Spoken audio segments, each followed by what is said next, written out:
All right, getting a lot of questions about the Light Lab post lab quiz, so let's talk about it. All right, so question number one and question number two, they give you a picture of the electromagnetic spectrum, and they're saying you're doing a campfire, you have some type of metal salts embedded into the firewood. What color approximately are you going to see? And the answer they want, instead of just saying a color, that would make it a lot easier, right? They want the wavelength in nanometers for that color. All right, so I thought I'd give some strategies for you to help think of that. All right, so here they have barium, and then next one, calcium. You might have different ones. I don't want to answer the exact ones on the screen, so I'll do something like lithium, okay? So let's say it was asking me lithium. Again, this is barium, but I'm going to pretend I'm lithium, okay? So what I would do is it says go to your handout, okay? And in your handout, I know this is like low resolution and everything, but we have these slightly subjective, I guess. That makes the problem not fun to do when these cutoffs are subjective, but we'll work off of them, okay? I have a cure for that subjectivity. So if we're like working with lithium, lithium had like a red flame. It was more like on the crimson kind of pink side. Some people were almost calling it.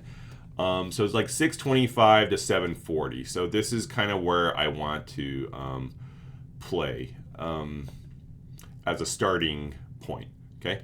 So the tool that I'm going to show you all is 405nanometers.com, spelled this way.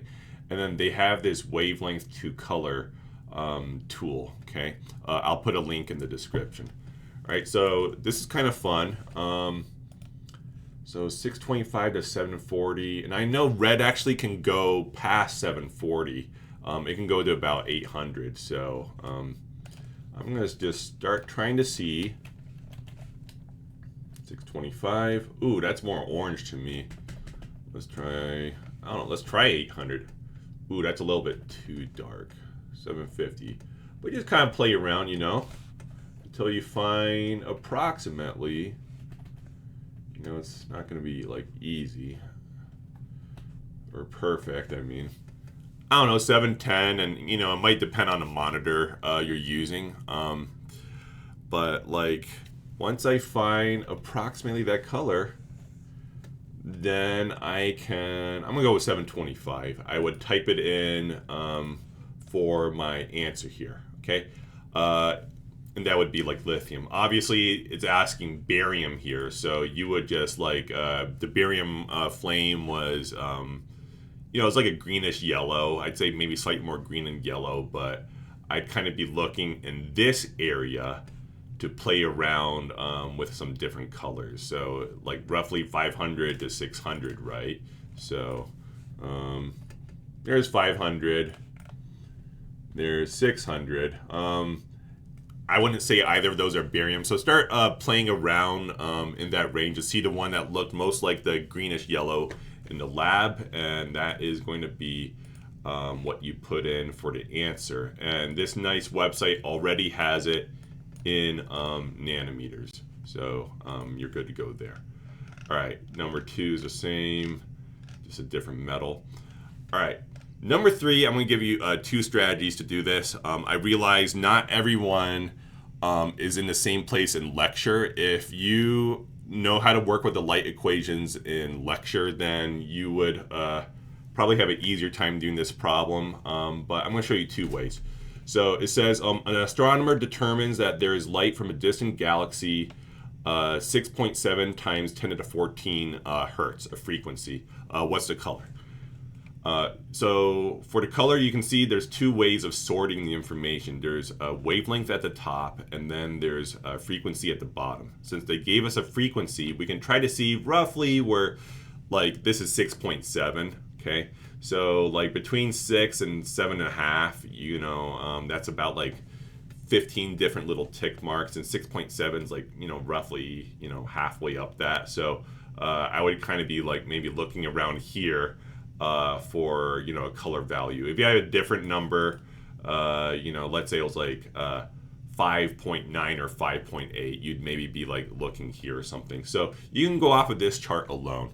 If you want something more precise, and my personality, I like to be a little bit more precise than some random figure, then I would go ahead and calculate. You might as well listen to this, even if you haven't seen this in lecture, because you're going to see this in lecture anyways. If you want to procrastinate that, I suppose you can skip to the end of the video for number 4. But all right, I'm just going to do this. So let me put on my document camera. Oops, what did I just do?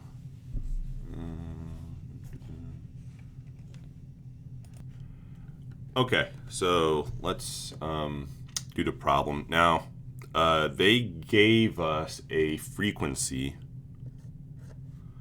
of 6.7. Let me get a thicker marker. Times 10 to the 14th hertz. Okay. But I don't want to solve that one. So whatever they give you, use that value. I'm going to use a different value of 5.3. Okay. All right, so that's the frequency. That's the Greek letter nu. It kind of looks like a V, but you make it a little bit more fancy. Some people just write a V. We're going to want to solve for this Greek letter lambda. Okay, there's nu, and then there's lambda. Okay, you can spell it like ba, or you can just, some people spell it that way. All right, it's kind of like this wavy thing. So we need to figure out what that is. Okay, so there's a few equations we can choose from when it comes to light. These first two combine to make this third one. Okay, and then the pieces of information we need. We need a speed of light constant. Okay, that's 2.998 times 10 to the 8th meters per second. 3.00, some people just memorize that easier number.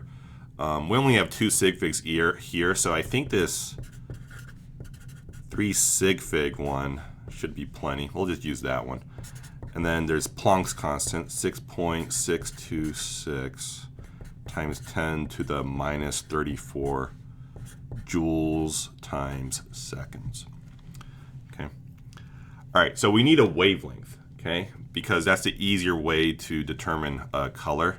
So we need something that we can put in a frequency and get out a wavelength. So the only one that does that for us is the speed of light relationship.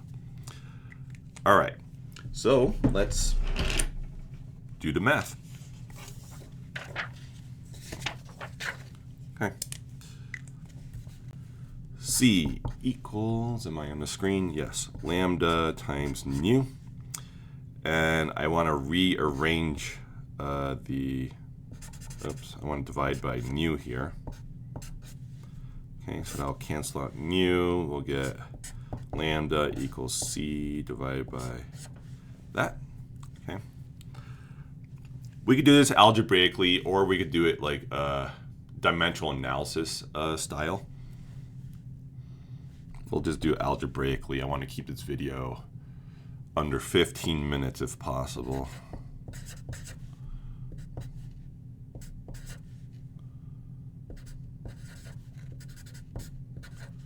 Gotta change my writing posture. I'm hurting my, not pinky, whatever that finger's called. I'm gonna do this weird posture. All right, what was it, 5.3 times 10 to the 14th. Now, the units they gave was hertz. Do realize that hertz is the same as a 1/second, which is the same as an inverse second. So me personally, I like to write my seconds as 1/seconds. You'll notice that the seconds here cancel because they're in the same position. We have a denominator It's in the denominator at the top and in the denominator at the bottom. So the only unit we're left with is meters. Okay, let's just do some plug and chug in the calculator.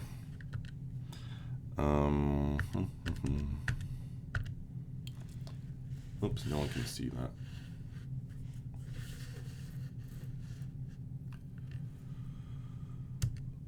Okay, now if you want to type it on one line like me, make sure you put parentheses for the bottom. Oops. Can't think anymore, which means I probably need lunch. Okay, let me... Ay, ay, ay, ay. I don't like this. No me gusta. Let me see. Okay, that's more doable. 5.66 times 10 to the minus 7 meters. Okay. We're almost done. We need to change this into nanometers because that's how they track visible light. Normally in nanometers, it leads to an easier number. So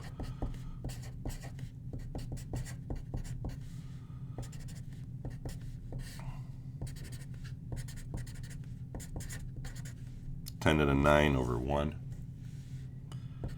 So we're going to get 566 nanometers. I guess we had 2 sig figs, so I guess we could type 570.